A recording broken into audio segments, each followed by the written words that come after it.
أعوذ بالله السميع العليم من الشيطان الرجيم بسم الله الرحمن الرحيم الحمد لله رب العالمين الصلاة والسلام على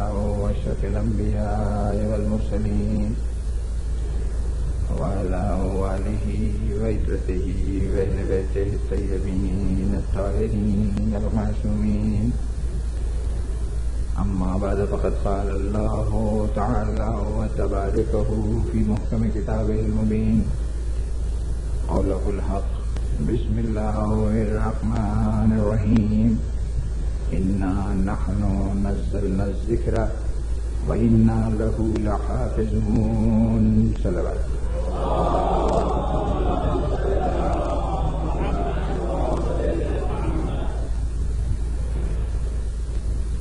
سامعین گرامی، حفاظت قرآن کے موضوع پر آخری مرحلہ گفتگو اس احساس کے ساتھ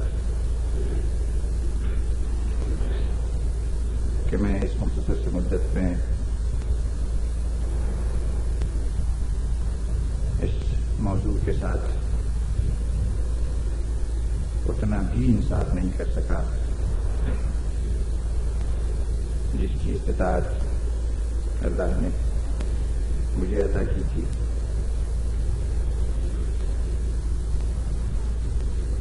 یہ موضوع شاید اگر اس سے زیادہ طویل عرصے کے لیے عنوان کلام ہوتا تو زیادہ تفصیلی باتیں ہو سکتی تھیں، لیکن اپنے اس قیام کو آپ حضرات کے لیے گوارا بنانے کی خاطر کوشش یہ رہی کہ سلسلہ کلام میں کچھ تنوع رہے، اور اس کی وجہ سے مختلف عنوانات پر مقابلتاً کم تر وقت بات کی گئی اور اشرا خمسے میں تبدیل ہو گیا۔ بطور آج سرسری طور پر بہت سی وہ باتیں جو میرے نزدیک ضروری ہیں اس سلسلے میں بیان ہونی، وہ کو گزار کرنے کی کوشش کروں گا۔ یہ بات کل کی گفتگو میں واضح کر دی گئی کہ قرآن مجید کی واضح نص اور ارشاد پیغمبر صلی اللہ علیہ وسلم کی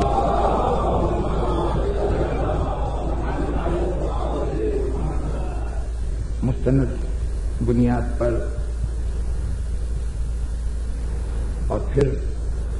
تاریخ کی تائید کے سہارے ہم یہ سمجھتے ہیں کہ قرآن مجید عہد رسالت میں ہی اس طرح سے جمع ہو چکا تھا جس طرح بعد میں امت تک اسے منتقل ہونا تھا۔ اور اسی مقام پر مجھے یہ کہہ دینا چاہیے کہ دنیا اپنی قیاس آرائیاں ترک کر کے اور ہمارے عقائد اور ہمارے نظریات کے متعلق اپنے گمان پر بھروسہ کرنے کے بجائے خود ہماری زبان سے سنیں کہ ہم اس قرآن مجید کو جو آج ہمارے زیر تلاوت ہے اس کے متعلق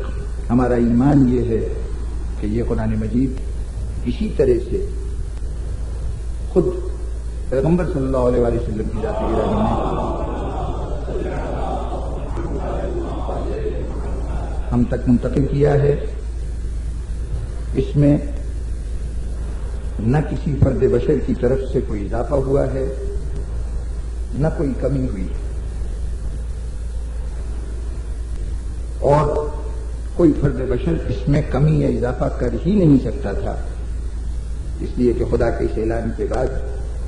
کہ ہم ہی اس کی حفاظت کریں گے،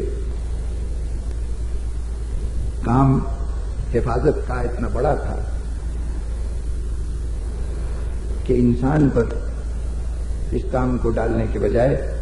خود اللہ نے ذمہ داری لی کہ ہم خود اس کی حفاظت کریں گے، تو اللہ جس کی حفاظت کرے اسے کوئی انسان ضرر نہیں پہنچا سکتا، نقصان نہیں پہنچا سکتا۔ قرآن کے سلسلے میں اگر ملت اسلامیہ میں کوئی اختلاف ہے تو وہ اختلاف اس بات پر نہیں کہ یہ قرآن مکمل ہے یا نہیں، اس قرآن میں کوئی کمی ہوئی ہے یا کوئی زیادتی ہوئی ہے، اس بات پر سارے مسلمان متفق ہیں، اور اسی اتفاق کا اعلان کرنا چاہیے ہر مسلک اسلامیہ کو۔ ایک دوسرے کی دشمنی میں قرآن کی حیثیت کو متنازع بنا دینا کسی فرقے کا فائدہ ہو یا نہ ہو، اسلام کا نقصان ضرور ہے۔ اس لیے یہ بات سب کے ذہنوں میں واضح ہو جانی چاہیے کہ قرآن متنازع نہیں، اس کی ہر آیت الہامی ہے، اس کی ہر صورت اللہ کی طرف سے ہے، اور یہ جتنا اللہ نے ہم تک پہنچانا چاہا اتنا ہی ہے، اس میں کوئی رد و بدل، کوئی کمی بیشی نہ ہوئی ہے نہ ہو سکتی تھی۔ تو اختلاف قرآن پر نہیں ہے، اختلاف اگر ہے تو جمع قرآن پہ۔ ہم یہ کہتے ہیں کہ قرآن مجید جمع کرنا، اس کو محفوظ کرنا اسی ذات کی ذمہ داری تھی جس پر قرآن نازل ہوا۔ ہو سکتا ہے ہمارے کچھ احباب یہ خیال رکھتے ہوں اور رکھتے ہیں کہ یہ کام بعد میں خطا کار انسانوں نے کیا، وہ جن کو خود مسلمان معصوم نہیں مانتے انہوں نے یہ کام کیا۔ ہمارا عقیدہ یہ ہے کہ کتاب کی عصمت کا تقاضا ہے کہ اس کا تحفظ معصوم ہاتھوں سے ہو۔ جہاں غیر معصوم ہاتھ آئے درمیان میں، وہاں شکوک و شبہات نے قدم رکھا۔ اس لیے کہ جب یہ ہم نے مان لیا کہ کرنے والے جو جمع کر رہے ہیں وہ غلطی کے مرتکب ہو سکتے ہیں، تو اب اس بات کی کیا ضمانت ہے کہ انہوں نے اتنی ضخیم کتاب جمع کی ہو اور غلطی نہ کی ہو؟ جب غلطی کا امکان موجود ہے تو پھر غلطی کے امکان کو رد نہیں کیا جا سکتا، اور اگر غلطی کے امکان کو رد نہیں کیا جا سکتا تو پھر قرآن مجید مشکوک ہو جاتا ہے، اور یہ گمان رہے گا کہ اس کے اندر کچھ اضافہ یا کمی انسانوں نے کر دی۔ اس لیے سب مسلمانوں کی بھلائی اسی میں ہے، اور قرآن مجید پر ایمان کی علامت ہی یہ ہوگی کہ ہم سمجھ لیں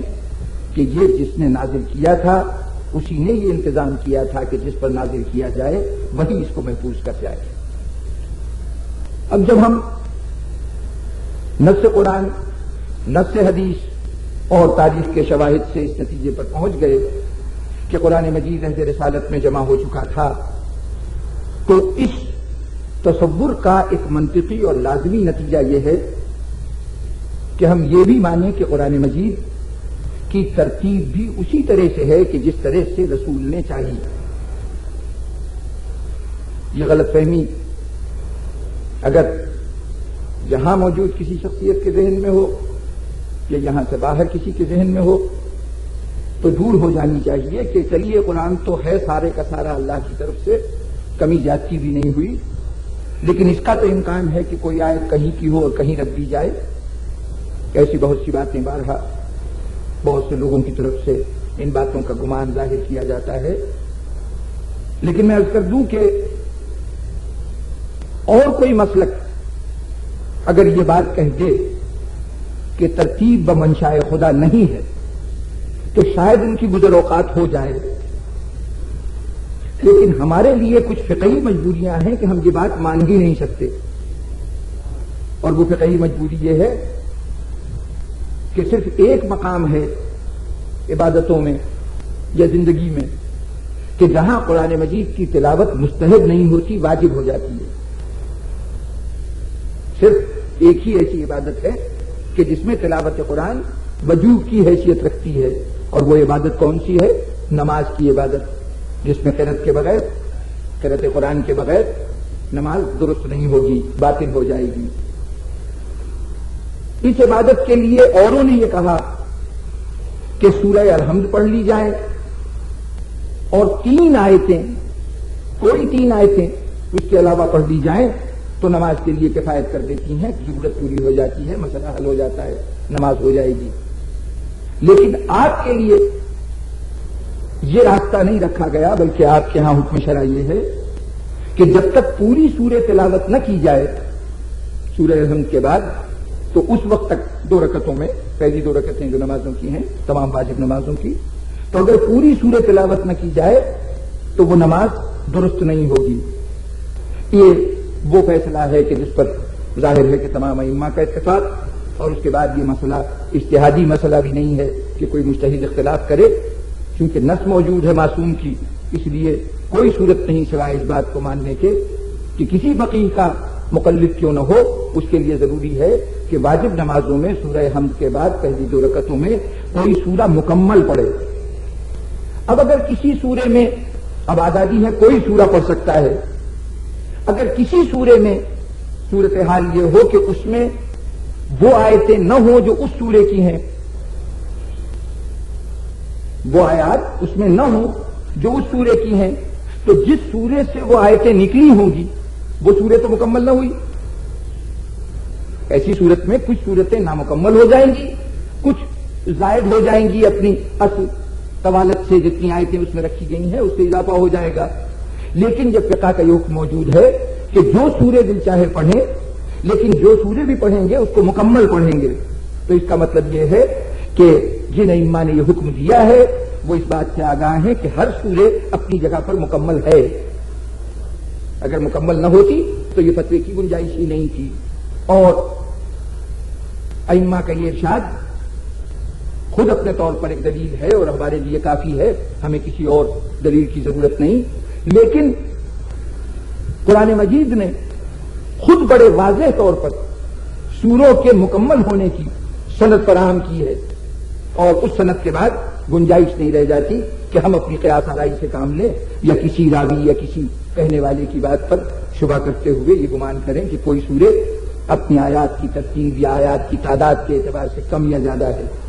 اور وہ ارشاد قرآن مجید کا سورہ بقرہ کا بڑا مشہور جز کہ ارشاد ہوا کہ مما نزلنا علی عبدنا فاتوا بسورۃ من مثلہ وادعوا شہداءکم من دون اللہ ان کنتم صادقین، کہ اگر تم یہ سمجھتے ہو کہ ہمارے حبیب پر یہ چیز نازل ہوئی ہے یہ اللہ کی طرف سے نہیں ہے، یہ ایک معجزہ نہیں ہے، تو اچھا جاؤ جتنے تمہارے مددگار ہیں ان سب کو بلا لاؤ اور سب مل کے کوشش کرو، اگر تم سچے ہو تو اس کے ایک سورے کا جواب دو۔ اگر سورہ اپنے طور پر قرآن مجید کی نگاہ میں اس بات کا امکان تھا کہ اپنی صحیح شکل میں نہ رہ سکے گی، تو پھر جو کچھ انسانوں نے کیا تھا اس کا جواب تو انسان دے سکتا تھا۔ قرآن مجید کا یہ کہنا کہ سورتیں قرآن کی ایسی ہیں کہ ان میں سے کسی کا جواب نہیں لا سکتے، یہ خود اس بات کی دلیل ہے کہ قرآن مجید اللہ کی نگاہ میں سورتوں کی شکل میں، مختلف سوروں کی شکل میں جمع ہو چکا ہے۔ اب زیادہ سے زیادہ بحث ہو سکتی ہے تو اس بات پر بحث ہو سکتی ہے کہ سوروں کی موجودہ ترتیب یہ اللہ کی طرف سے ہے یا نہیں ہے، یعنی الحمد کے بعد سورہ بقرہ کا ہونا، سورہ بقرہ کے بعد سورہ آل عمران کا ہونا، سورہ مائدہ کا ہونا، سورہ نساء کا ہونا، سورہ مریم کا ہونا، یہ جو ترتیب ہے موجودہ، یہ ترتیب اللہ کی طرف سے ہے یا نہیں، اس سلسلے میں 2 رائے آپ رکھ سکتے ہیں، کیونکہ یہاں پر ہمارے پاس قرآنی دلیل نہیں ہے کہ یہ قرآن مجید سورتوں کی ترتیب میں بھی ویسے ہی ہے جیسے خدا کے حبیب نے رکھنا چاہا یا کوئی اور صورت ہے۔ لیکن بات آگے کی ہے، لیکن اس منزل پہ کہتا چلوں کہ حفاظ قرآن، حافظان قرآن، ان کا وجود تاریخ اسلام کے بالکل ابتدائی مرحلے میں پایا جاتا ہے۔ جنگ یمامہ میں بہت سے حافظ مارے گئے جن کے مرنے پر یہ خیال آیا کہ قرآن مجید کو جمع کر لینا چاہیے، جو روایتیں بیان کی گئیں بعد رسول جمع قرآن کے سلسلے میں۔ تو اگر ایک جنگ میں 700 افراد یا بعض روایتوں کے تحت 70 افراد یا بعض افراد، کچھ روایتیں ہیں کہ جو کہتی ہیں کہ 40 افراد جنگ یمامہ میں ایسے شہید ہوئے کہ جو حافظان قرآن تھے، تو اب ان حافظان قرآن نے جس قرآن کو حفظ کیا تھا،